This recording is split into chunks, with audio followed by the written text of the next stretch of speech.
In this video, I am going to share a very important law in magnetism, and this law is known as BIOT-SAVAT law. Before sharing definition of BIOT-SAVAT law, let me share one important point that a magnetic field is always developed around a current carrying conductor. This BIOT-SAVAT law gives an idea about magnitude and direction of the magnetic field that is developed near a current carrying conductor. Suppose we have a wire through which a current I is flowing as shown in this figure, and our point of observation is P, where magnetic field is to be calculated. Let us consider an elementary portion of the wire of length dl. dl has direction same as that of current I. That is why we put an arrow over dl. This product of current I and length of wire dl is called current element. Our question is, how much magnetic field will be developed at point of observation P due to this current element I dl vector.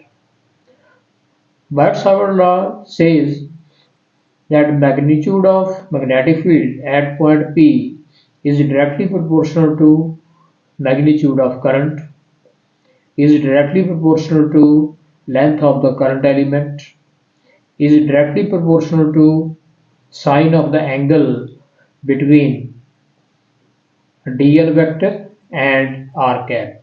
What is r cap? R cap is the unit vector in the direction of line joining the current element to point of observation. And this magnetic field is inversely proportional to square of the distance between current element and point of observation. So using all these points combined, we can write dB proportional to I dl sine theta divided by r square. This is the definition of BIOT-SAVAT law. Now let us simplify this law. The sign of proportionality is changed into sign of equality by introducing a constant k, that is constant of proportionality. The value of constant of proportionality is equal to mu naught divided by 4 pi, where mu naught is permeability of air or vacuum, that is the space between current element and the point of observation. So we can write magnetic field dB is equal to mu naught upon 4 pi I dl sine theta divided by r square.